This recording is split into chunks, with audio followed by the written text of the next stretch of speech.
Assalamu alaikum ladies, welcome to Tea and Me Time on the 3rd of July 2020. My name's Farah Halaby and it's my honour and pleasure to be leading this session today. The topic is continuing the theme that we're starting, that Coach Faria started on Wednesday, I believe, and the topic is to do with anger. Now, before I go into the topic, I just realised that I haven't done the dua to begin, and I'm actually quite ashamed to say that I don't know. So I'm just going to start with Bismillah ar-Rahman ar-Rahim, and I pray that Allah blesses this session with insight and understanding, and blesses all those who attend to gather and to be thinking about Allah, and inshallah the angels will be joining us. Even though there's only a few of us on the session today, I'm hoping that the angels will bulk up the numbers, inshallah. But yeah, I'll start. Bismillah ar-Rahman ar-Rahim. Today's session is entitled Hijabi Hulk. Now, for any of you who have listened to any of my webinars or my journey or any of the topics or webinars that I've done, I do refer to the Hijabi Hulk or Hulk in a hijab quite often, and it's usually to do with my children. So when the coaches, when we were all deciding on the topics and themes that we wanted to carry on or that we wanted to discuss, anger was one of them. And as soon as I heard that topic, I knew that I wanted to discuss the Hijabi Hulk, because for so long that's who I identified as. That was pretty much me.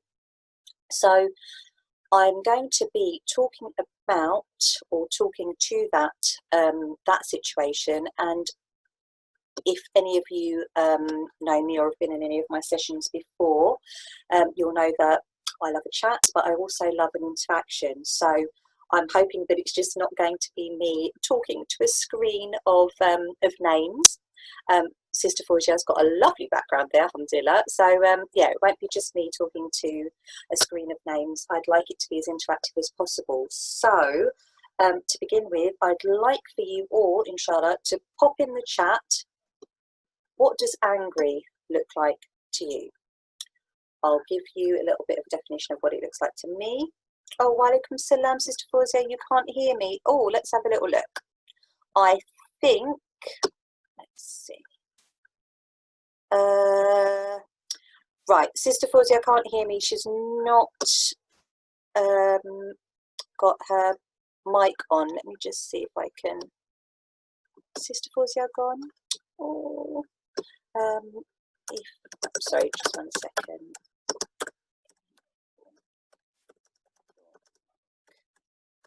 Sorry, just 1 second, ladies. Oh, the joys of tech. Inshallah, she'll come back on and she would have enabled her mic. And just for those of you who are joining now, Assalamu alaikum, lovely to see lots of little names, although I can't see anyone, but that's fine. You don't have to keep your cameras on. That's absolutely fine. The recording at the moment is just centered on me. So when we do put out the recording, it will be just on me. To the ladies that were just joining or that are just joining, I asked for I asked for the ladies to describe what does angry look like to you. And so far I've got losing control, loss of temper and control. Yeah. Please kindly carry on. Whoever else wants to pop in the chat, what does angry look like for you? For me, it felt as if anger, that emotion was specifically designed for me with regards to my children.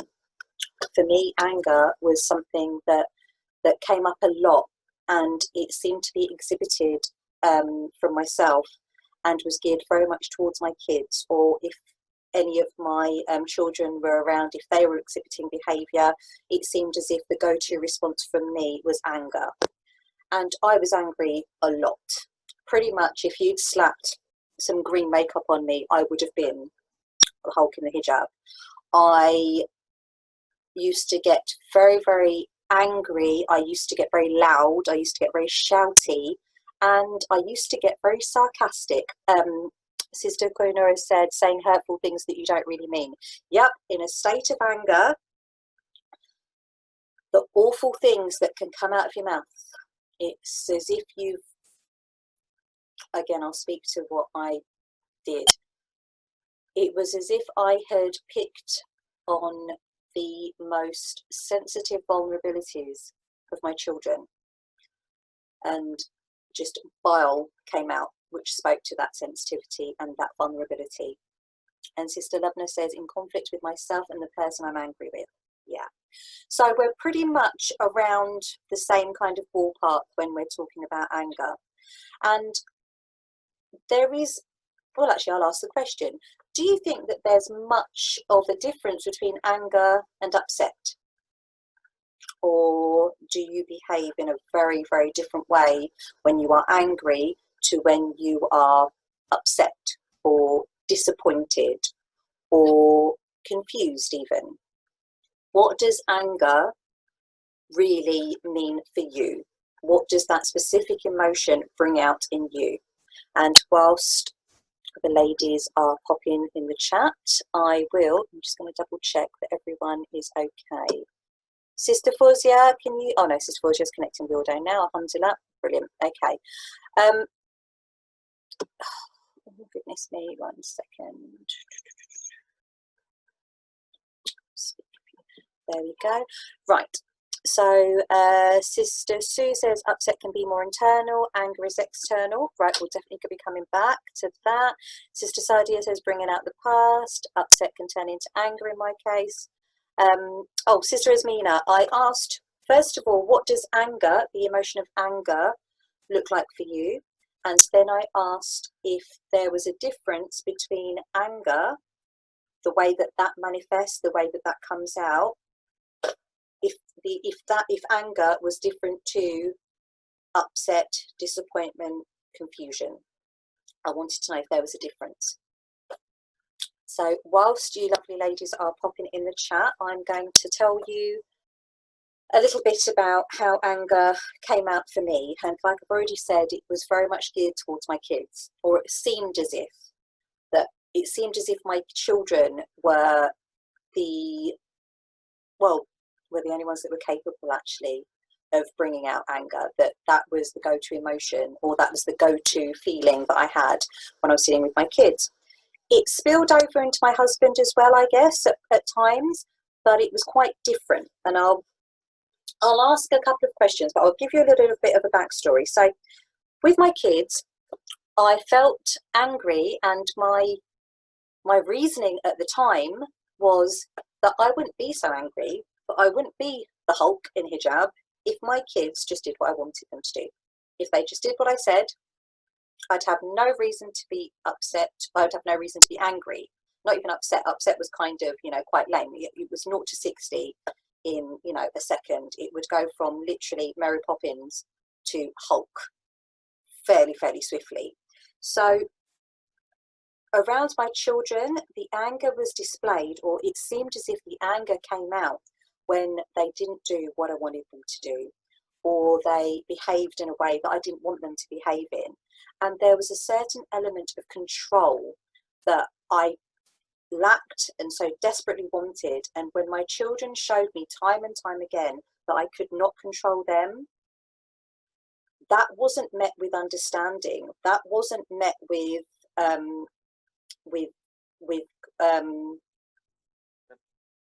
oh, okay, that's what's going on. I can't control them. Oh, I don't have control on them. It wasn't met with this insight that actually, no, I can't control them. It was met with conflict. It was met with stubbornness. It was met with denial.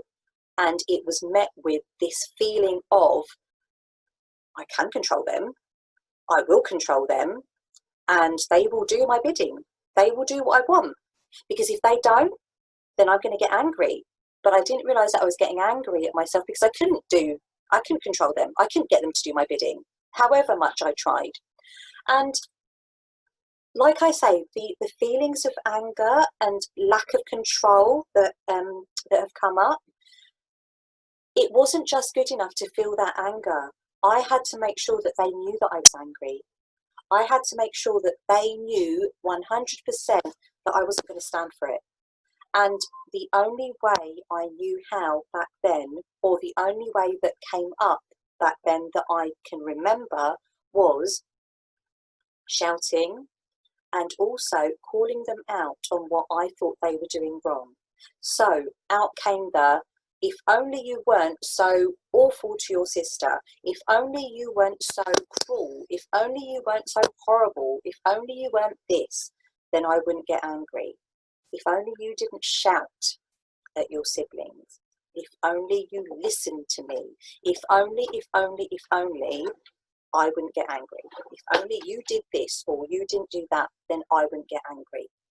And the more that feeling arose in me, the more the bigger the need for control, the more angry I got, the more angry I felt, the more out of control I felt, the more control I craved.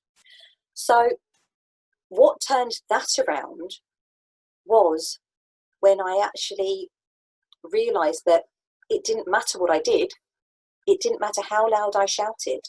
It didn't matter how much I coerced my children, how much I at points threatened them.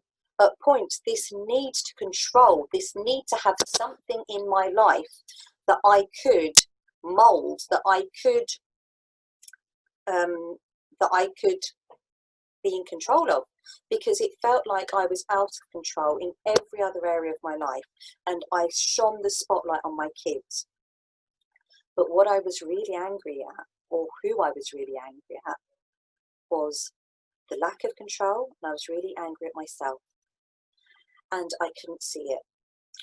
And I'll give the way in which that kind of subsided, but I just wanted to talk to other forms of anger. So that anger in my mind was because of the lack of control, because of what my kids weren't doing or what I wanted them to do. And that's the way that anger came out. The anger with my husband was slightly different. The anger with my husband wasn't so obvious. With my husband, it was bubbling under the surface. It was like I was this ticking time bomb. It was just there, always brewing. And there's a famous line that the Hulk says, which is why I love this Hulk analogy, is in the Avengers game, Captain America says to him, now would be a good time to get angry or to get upset, I think he says. And Dr. Banner's answer to that is, I'm always angry. But it's bubbling under the surface and it just comes out. And I felt at that moment, I was like, oh my goodness, you're talking about me. Pretty much, you're talking about me, because I'm always angry. But with my husband or with other people, it was bubbling, and it was that feeling of unease. It wasn't as apparent, but I didn't feel the need to show him that I was angry like I did with my kids, and I'll come back to that as well in a moment. But with my husband, the anger came out in a different way. So I remember once being in a supermarket with him, and this was years and years and years ago, and we were in line and someone cut in front of us, cut in the line, and my husband went off on one, and he looked at me as if to say, oh my goodness, what's that bloke doing? And so he said something to the gentleman in a quite stern manner, and the gentleman, I can't remember what he did, but I just remember feeling absolutely mortified, even though we were in the queue. It was quite obvious we were in the queue, and this man just, pushed in front and went to the counter first. My husband said something about it. I wasn't too fussed actually about the fact that the man had jumped in. I was more fussed about my husband's reaction. And then what ensued when we got in the car was his reaction to me not getting angry or not displaying any kind of disappointment or upset or visible sign of any emotion at the fact that this man had dared, how dare he push in line. It's from my husband's point of view, it was almost as if this man had got up in the morning and thought, what can I do to cheese that gentleman off? Never met him before, doesn't know who he is. But in my husband's mind, it was very much, it was personal, that this man had, it was an affront to him. It was an affront to humanity. It was, a crime that this man had dared to pop in front of him in the queue. And my lack of seeing that from his point of view was making him more upset with me because I wasn't upset at the situation. And so in the car on the way home, it's like, oh, you're a doormat. You know, you're a pushover. You're a pushover. You saw what he did. Why didn't why are you not bothered? Why didn't you say anything? Why is it my fault now because I said something to him? Why are you upset with me? You know, why have you not channeled that upset towards that bloke? Because it's not my fault he jumped in front of us. And you might wonder why I'm telling you this story, but I'll come again back to that in a sec. But it was anger met with, I suppose, a little bit of upset, a bit of confusion, a little bit of disappointment, but all brought together, all kind of wrapped up together. You've got my husband's anger and frustration at what he perceived with the situation, my confusion and upset and frustration at his reaction to the perceived situation, and then his confusion, upset and disappointment at my reaction to his reaction of the situation. So it's almost like we've got three kind of balls up in the air of anger, disappointment, frustration. And then in the car, the whole conversation on the way home was, don't you, why are you not more bothered? So that's the second part of anger that I want to talk about. There is a third one that I'm going to talk about, and I will bring inshallah back to a whole. But for those of you who are here with me, are you with me so far?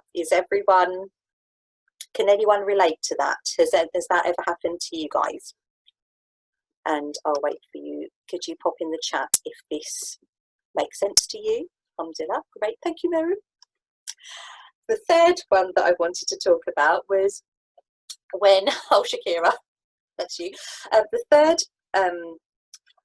incident I'd like to talk about is when my children are arguing, or when they're fighting, or when they're going through one of their, at the moment, it seems to be minutely sibling rivalries, but they have been known a little bit more, if I'm honest, during lockdown, not as much as before, but it is probably part and parcel of lockdown, I guess. But because they're around each other a lot more, and it's the four of them, the sibling conflicts have been a bit more pronounced, shall we say. And it's usually with my three youngest, it gets a little bit physical. They're 4, 6 and 8. And so they do get a little bit physical with each other. And I'm often called upon by one crying child will come to me and say, Medina, if it's my youngest son, Elias, he'll come in and he'll say, Medina did this to me, Medina did that to me. And then he'll come in crying, and then he'll say, she hit me. Then I'll have Medina come in saying, he hit me. And then I might have Talia come in, and then it's just all crazy, and then they're all hitting each other, and I don't know what's happened first. But usually in that moment, the biggest challenge for them is for me to then meter out this sense of justice. They're looking to me for not to deal with what's happened, and even not to deal with their anger, to be fair. They're looking for justice. They're not looking at what has happened for them. So if Medina comes in and says to me, Elias smacked me, I will ask her, well, what did you do back to him? And she said, well, he hit me. And then she'll just go off on what he said. What she'll fail to tell me is that she hit him back.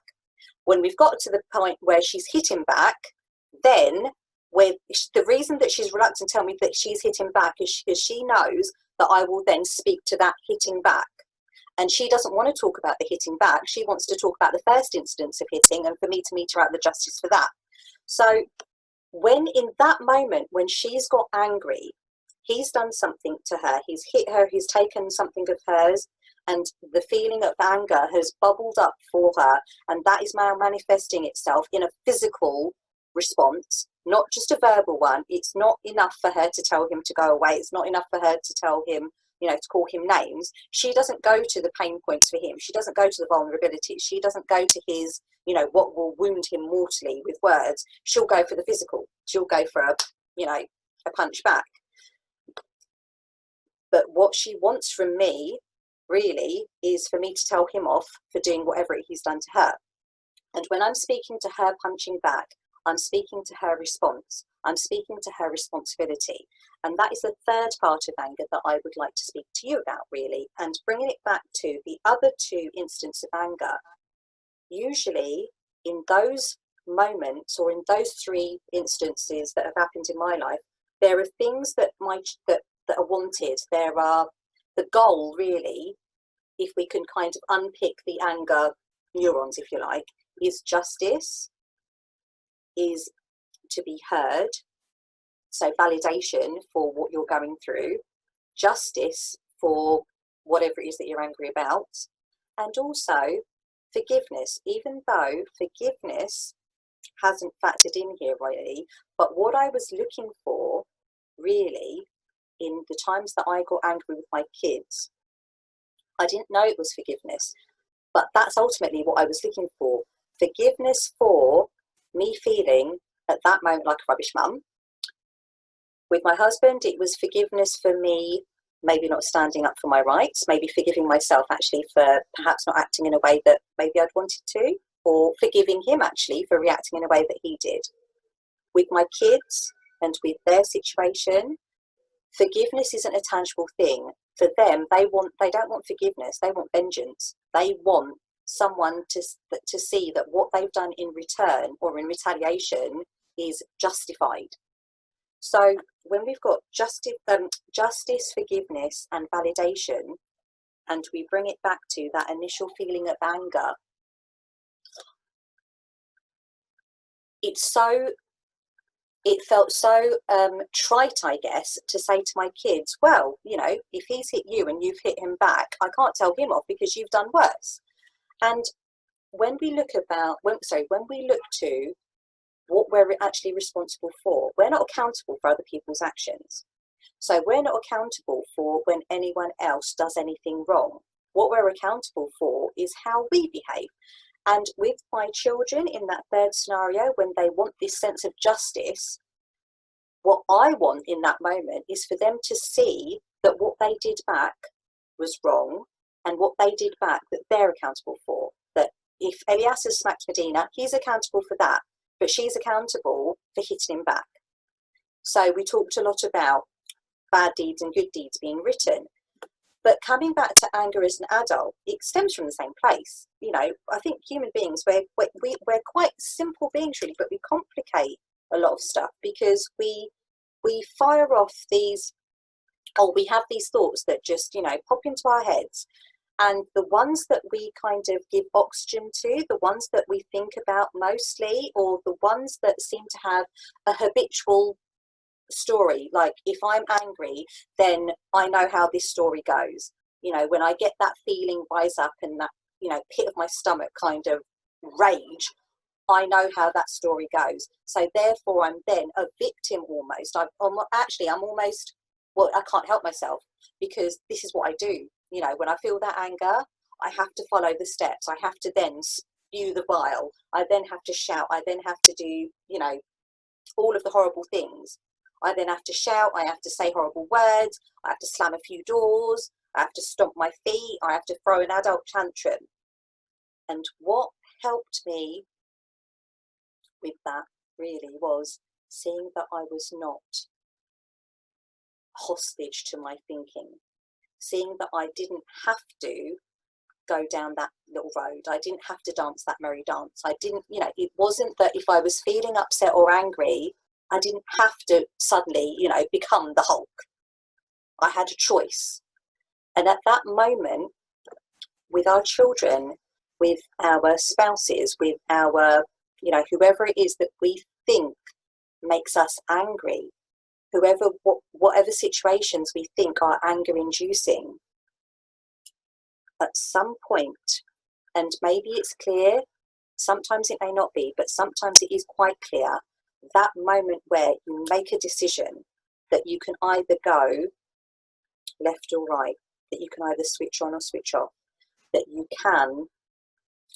there is an element of control, that you are not hostage to your thinking and therefore hostage to the merry dance that you think you have to lead or that you have to go down, whatever road you have to go down.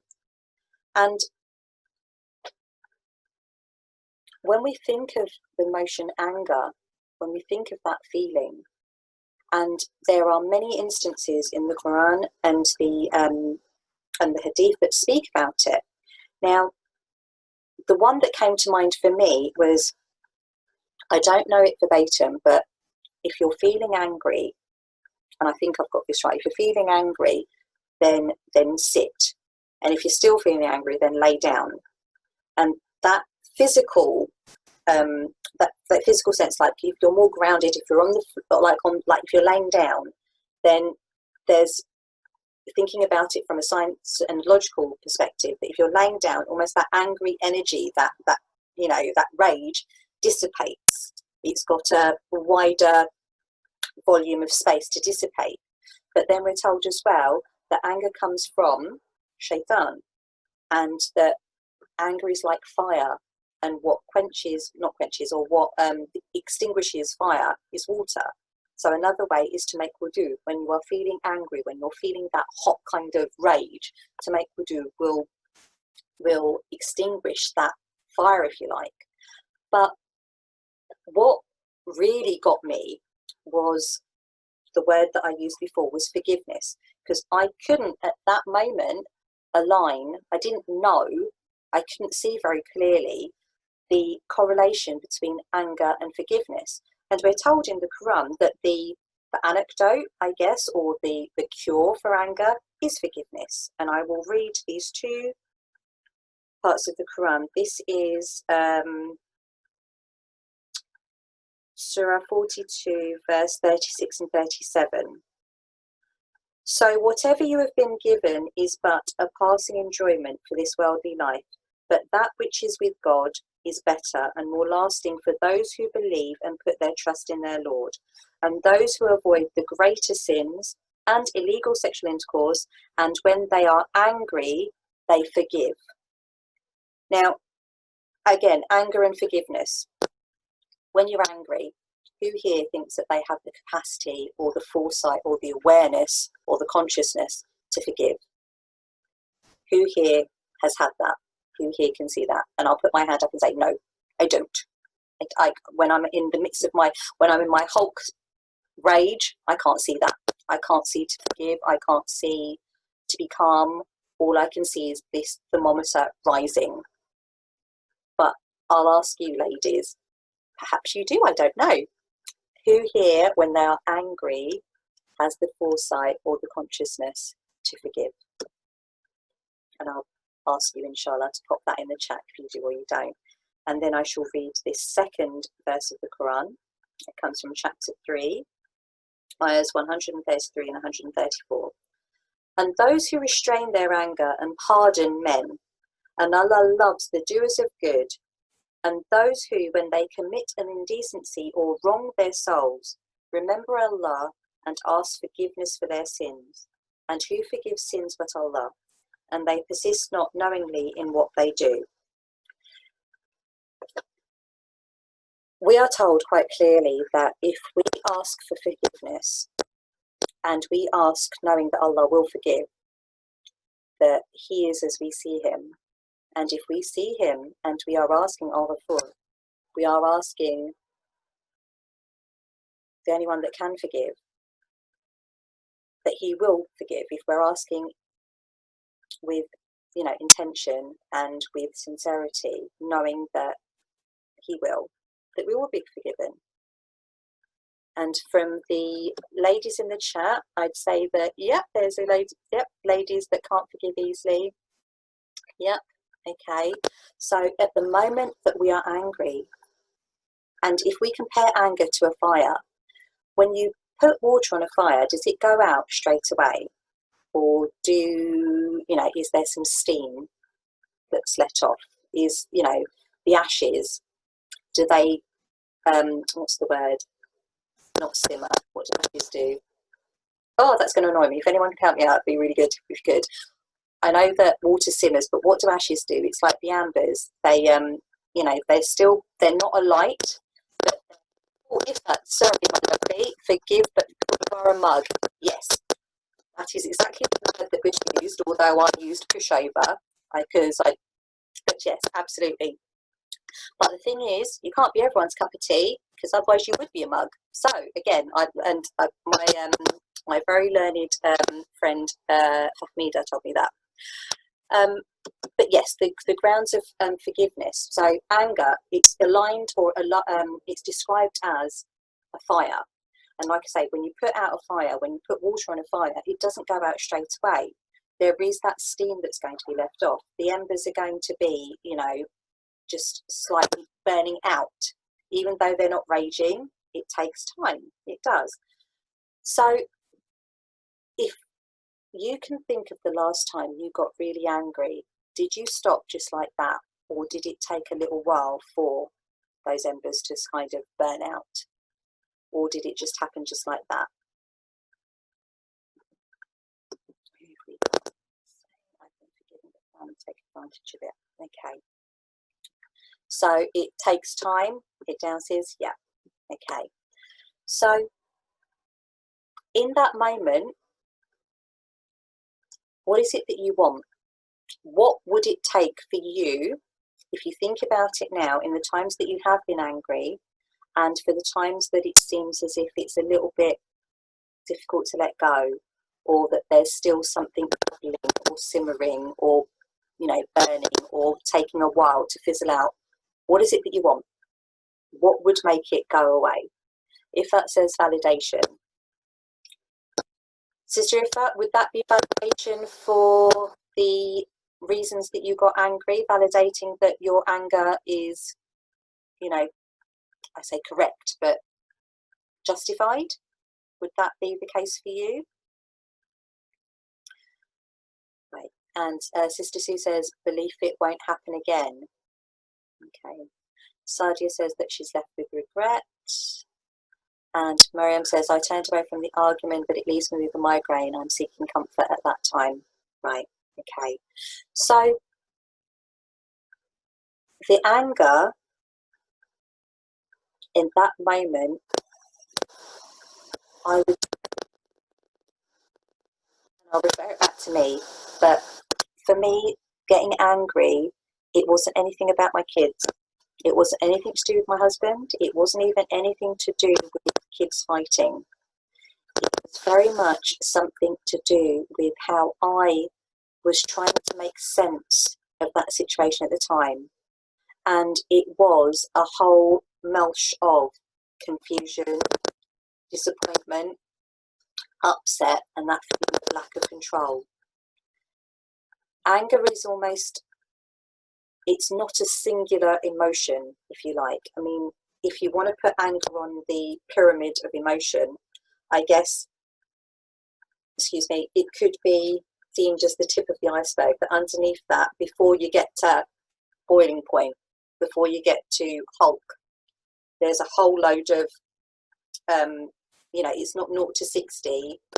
It feels as if it can be 0 to 60 in a couple of seconds. But sometimes, and I know definitely for me, it was a bubbling. It was very much the story going on. These kids just need to do what I say, and they're not doing it. Who do they think they are? Oh my goodness, what's going on? And that story along the way. And then it gets to the point where the straw that breaks the camel's back and then Hulk arises is maybe something so insignificant. It might just be not having put their plate in the kitchen, let's just say, or, daring to leave the top off a pen, which sounds so silly, doesn't it? Raging because the top's off the pen and it will go dry. But that is the tip of the iceberg, because there's been a million other things that have been building up. This story has been going on and on and on. And so if Sister Rifat says expectations, absolutely.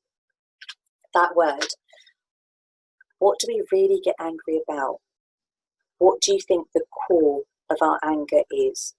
If not, that our expectations aren't met exactly there and then. If we expect that we should be able to control the situation, the person's actions, the person's thinking about their actions, the person's thinking about your actions towards their actions. So for me, standing in that supermarket, being mortified and embarrassed at my husband, going off to this man that had dared to jump in front of the queue and then him getting upset with me for being more upset at the man and being more upset at him.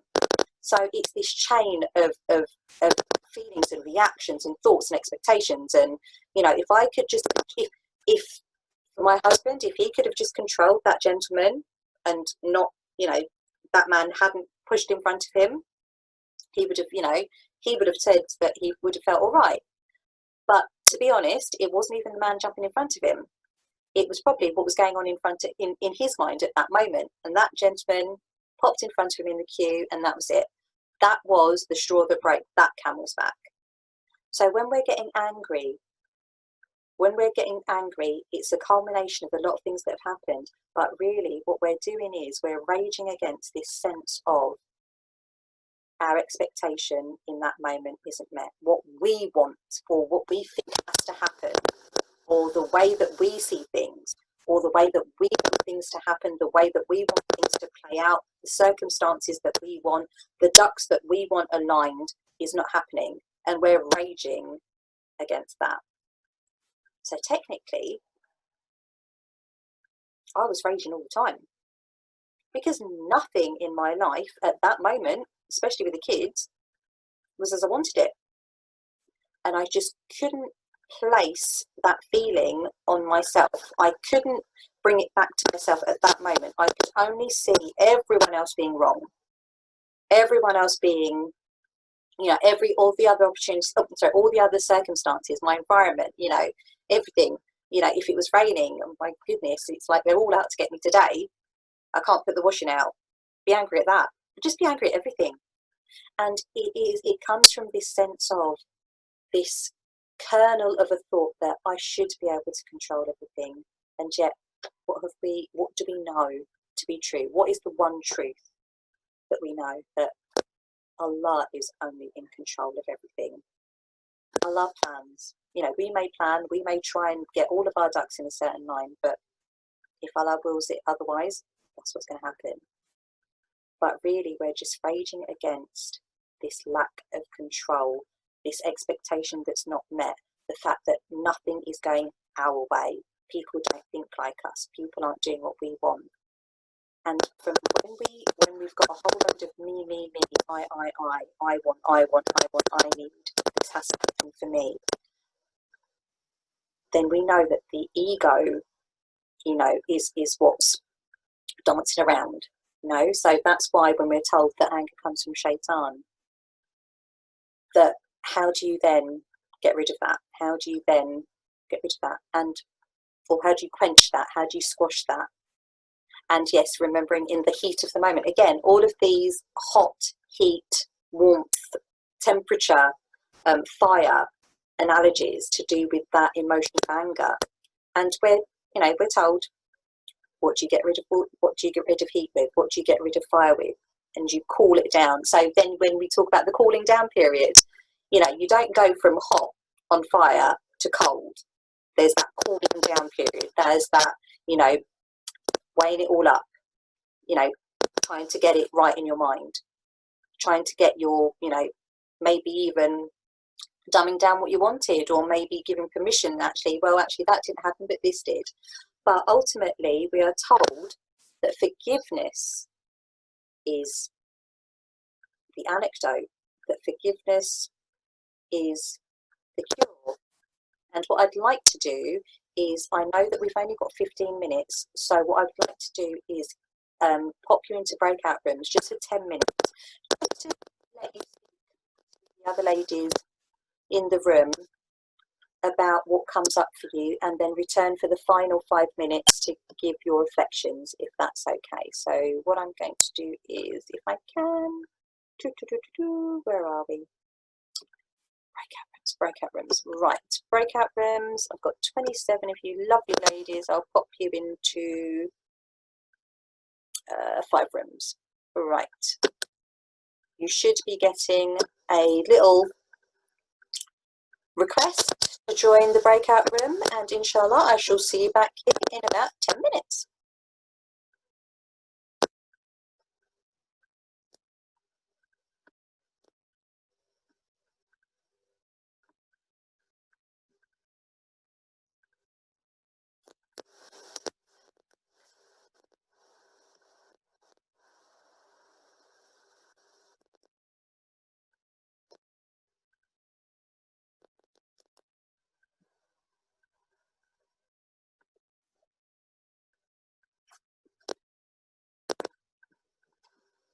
Recording.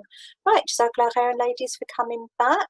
I'm going to stop my share because I can't see you now. There we go. Let's have a little look. Right, excellent. Everyone is back, I think. So, how was that for everyone? We've only got a few minutes left. I don't want to keep you longer. I'm sure you all have families to get back to or stuff to do, subhanallah. But okay, Sadia says good. Does anyone want to share a conversation that they had? Again, you don't have to, it's completely up to you, but if you would like to, please just unmute yourself, and I'd love to hear what comes up or what came up for you, inshallah. Oh, I've got Sister Maharani saying, please, Parvin, can you share? Sister Parvin, would you like to unmute yourself and share?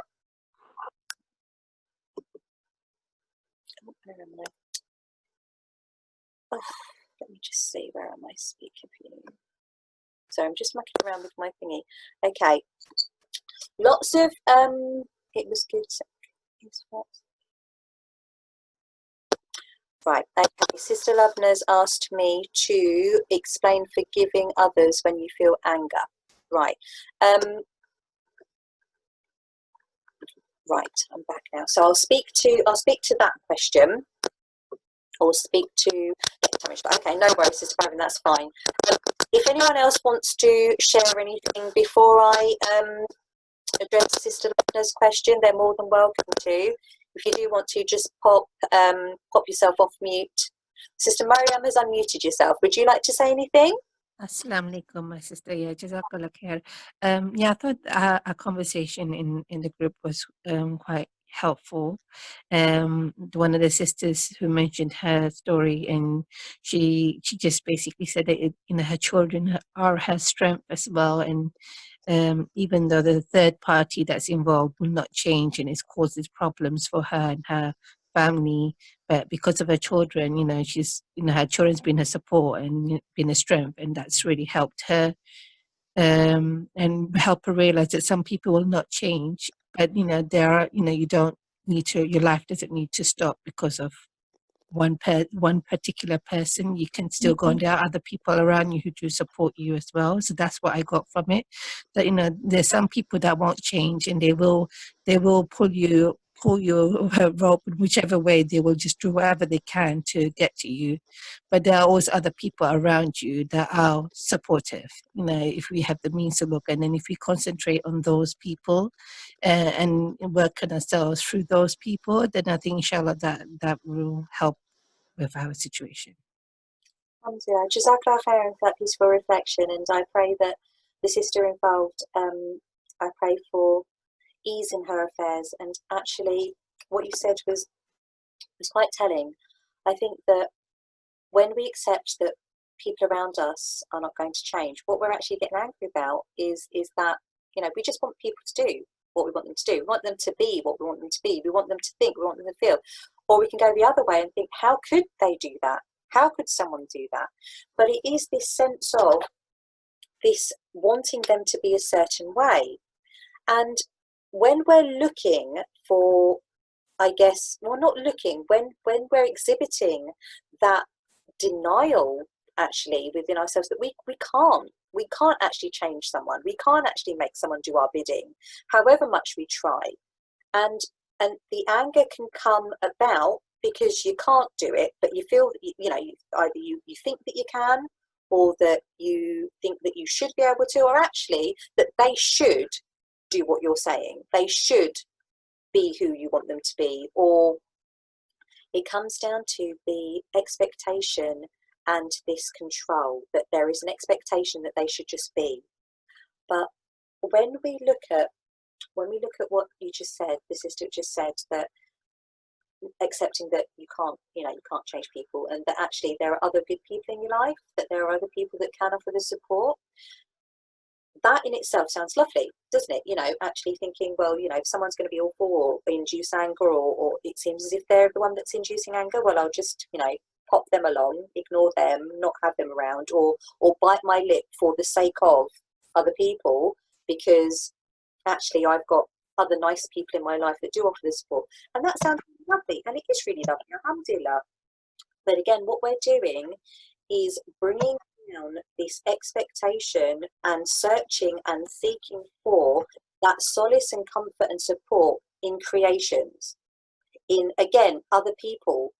And this sense that, actually not this sense, the realization that people are people, we, you know, human beings, other human beings around you, the ones that we get upset that they do stuff, or the ones that we get upset that don't do the stuff that we want, they are just human beings. They have the capacity to make mistakes. They have the capacity to do things wrong. And they're not going to do what you want to do just because you want them to do it, however wonderful you are. So as a mum, just because I'm a mum and I'm my children's mum, they're not going to do what I want them to do for me. Eventually, they will only do whatever it is that they do when it makes sense to them to do it. If any of you have tried to, you know, get a child to do anything they don't want to, you know, there's legs flailing here, there, and everywhere.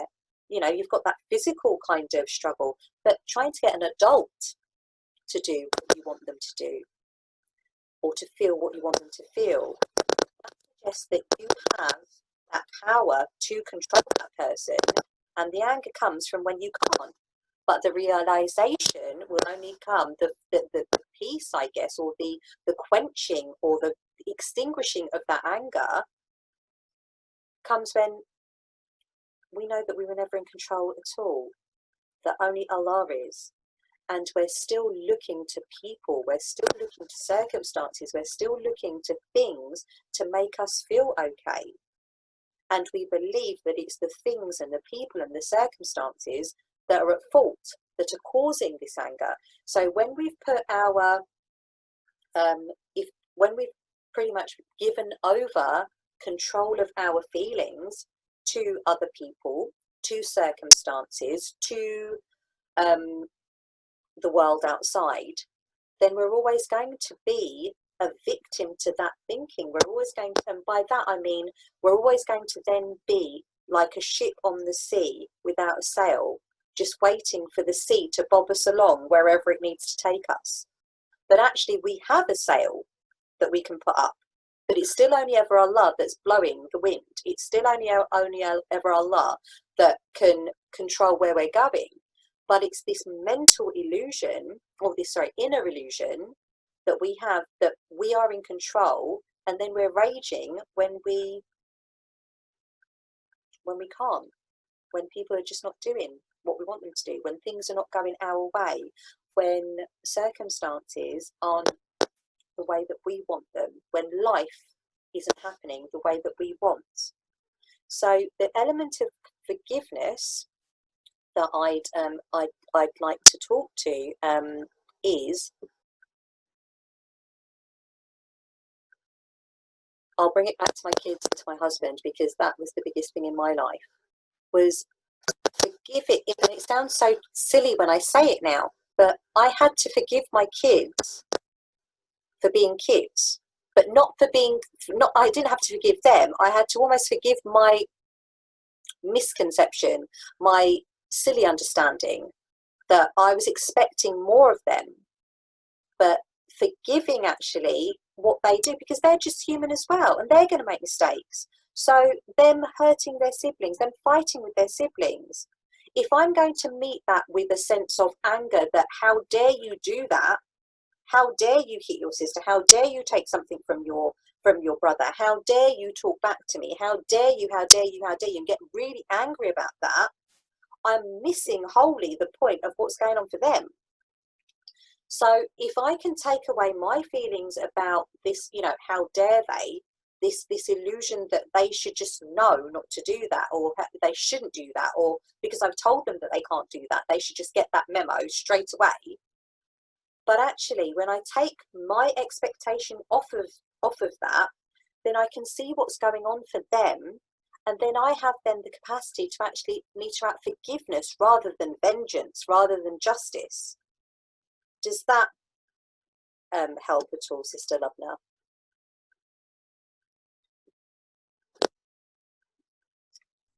Yes, Jazakallah khair. And one more thing about forgiveness. What's the connection, if you can explain, between forgiving others for the sake of getting forgiveness from Allah subhanahu wa ta'ala? Right, okay. Jazakallah khairan for that. That's lovely. Thank you.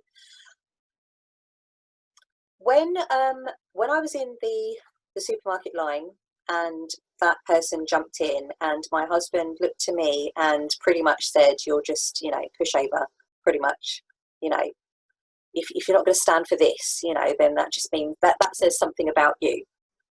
And oh, Sister Mary, no worries at all. We will have it on the recording, inshallah, and that should be up on the YouTube channel very soon, inshallah. But Jazakallah khairan for your attendance and for your participation. As always, it's always lovely to hear from you and to hear your amazing insights, mashallah. The element of forgiveness.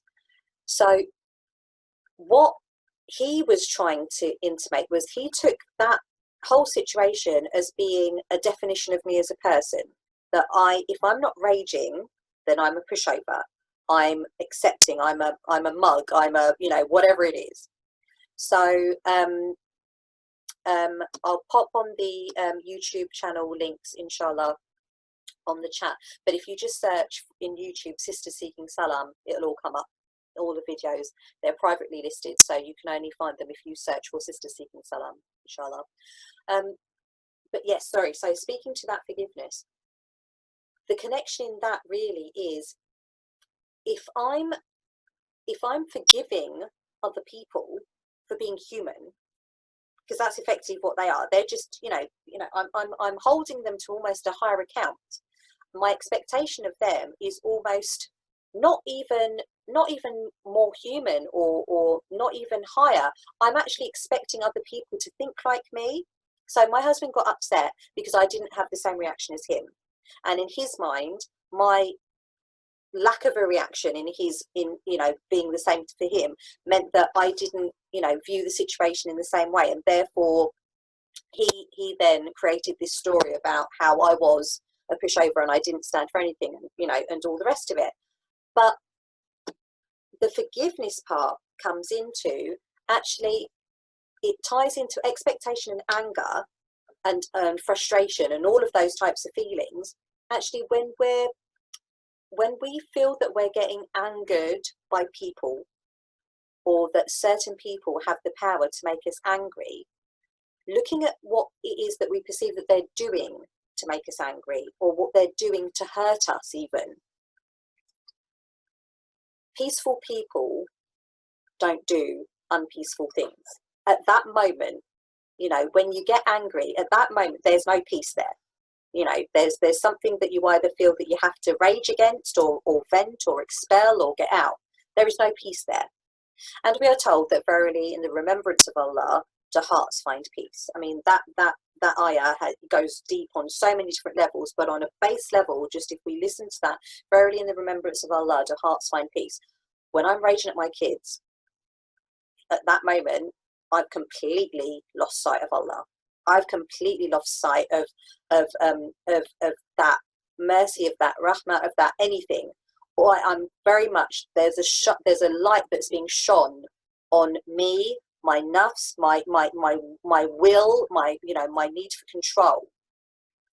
So in that moment, if I can take myself out of it, my feelings out of it, my whole situation out of it, and see it through a lens of not anger, but actually through a lens of what's going on here, what's going on for these kids, what's going on for my husband, what's going on for the people that we perceive are upsetting us or hurting us, what's going on for them, what's behind their wall of anger, what's behind their wall of behavior. If we can see, not so much from their point of view, because I don't think we can ever see something from someone else's point of view, because it's always going to come through the lens of what we think and our thinking. We can empathize, we can sympathize, we can, it might be similar, but ultimately we will never see something from someone else's point of view.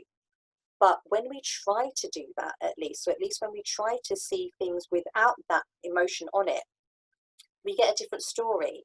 Our lens shifts a little bit, our perspective changes a little bit, And if you can see someone who is themselves in pain, in you know, that their anger is causing them either physical, spiritual, or psychological pain, that once you see that, it's like if you see a hurt animal, you can't help but feel a little bit of compassion. At least if your child hurts themselves, even if they're in really, really trouble, even if your worst enemy is bleeding or is hurting or is in physical pain,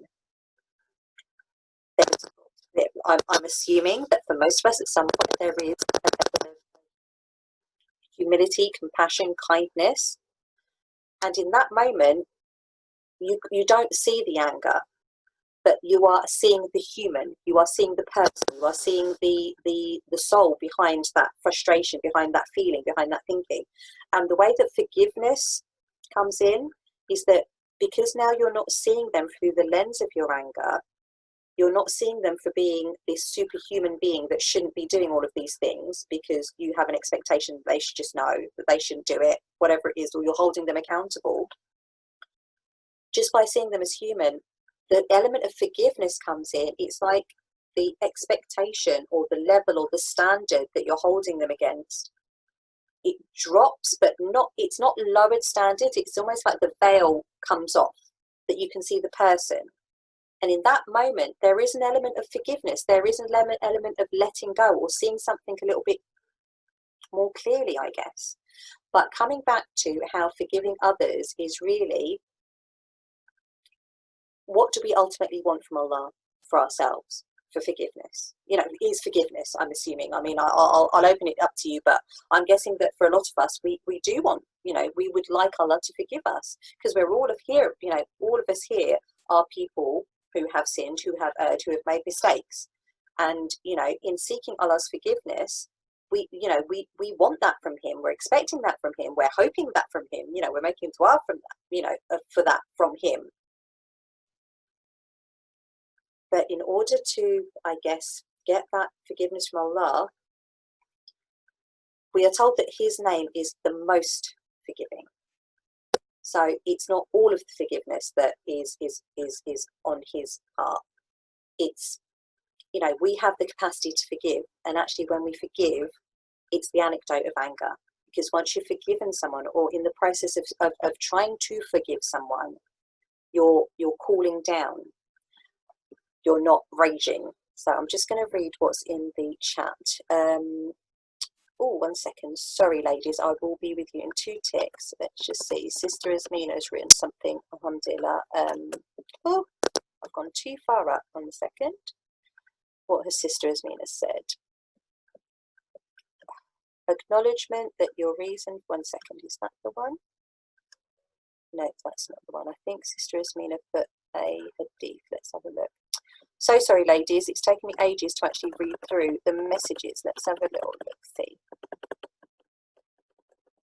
Oh, I can't find it. Sister Asmina, I'm so sorry. Would you mind unmuting yourself and telling me what you put in the chat? Because I think everyone seems to have some great things to say about it. Oh, actually, no, I found it. You can unmute yourself if you want, but I'll read it now. Abu Umama reported, the Messenger of Allah, peace and blessings be upon him, said, I guarantee a house on the outskirts of paradise for one who leaves arguments even if he is right, and a house in the middle of paradise for one who abandons lies even when joking, and a house in the highest part of paradise for one who makes his character excellent. Leaving an argument even if you are right is better for you. Absolutely. So, when I think one of the sisters said, give you your rights. And I shall talk to that in a sec. But the hadith that Sister Asmina just quoted, subhanAllah, it just goes to show that actually that the victory, if you like, or the lesson learned is not proving that you're right. It's not, you know, you can debate, you can argue the toss, you can, you know, because of the sense of that you're right, that whatever it is that you think should happen is right. But we are told really that even if we are right, that we have a greater reward actually if we leave the argument.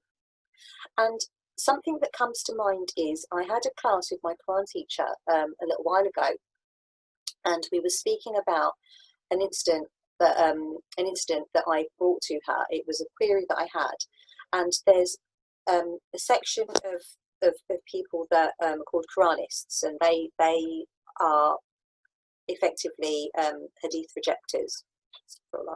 They argue the toss with the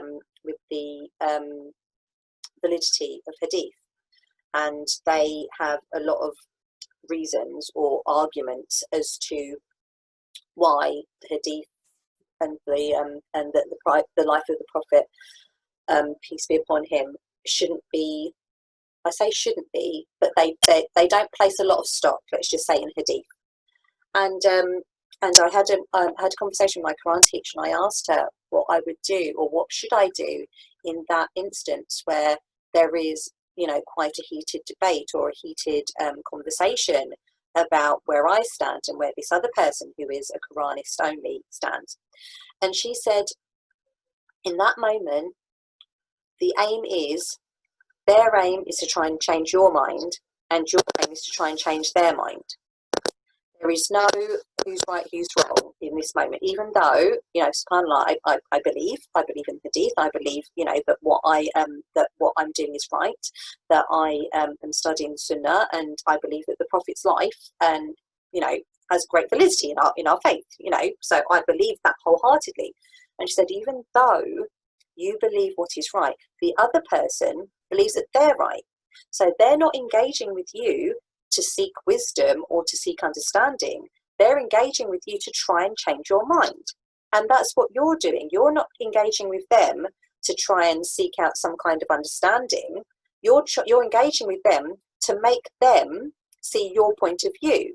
But in that well-intentioned, from what I was thinking was well-intentioned, I'm going to try and make them see the light, because I know this to be true in my heart.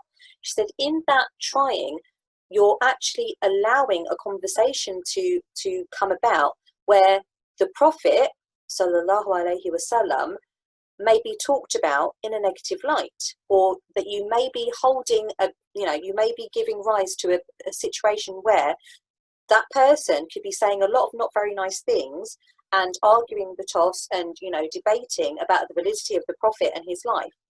And so it is better for you in that moment to actually step away. So in that moment, rather than what I believe to, say what I believe is right, that I needed to actually step back, even though I thought what I was doing was good and well-intentioned, trying to change their mind, trying to provide proof, trying to, get them to see the light. I was actually possibly entering into something that would be less rewarding for me and actually may come back on me in a negative way. And in that moment, all I could see was, I need you to believe what I believe. I need you to see what I see. And the forgiveness comes into it, where I can see someone who, the fact that they desperately need to argue their point of view, the fact that their almost mission in life is to disparage or disprove or bust whatever myths they think the Sunnah has, that actually they're coming from a place of not very peaceful. And that actually I felt more sorry for that person rather than angry at them, because I wouldn't want to be in that position. I wouldn't want to be in that state of pure kind of like unease like that, and specifically that reason. So the compassion and the forgiveness actually came, even though I disagree wholeheartedly with what that person is saying. I'm actually I have pity on them. I have actual kind of, and not pity from a charity point of view, but actually, yeah, I would say it is. I actually, I could see that they were in pain, that they were in turmoil, that they were in that they were frustrated, they were confused, that they were all of the things.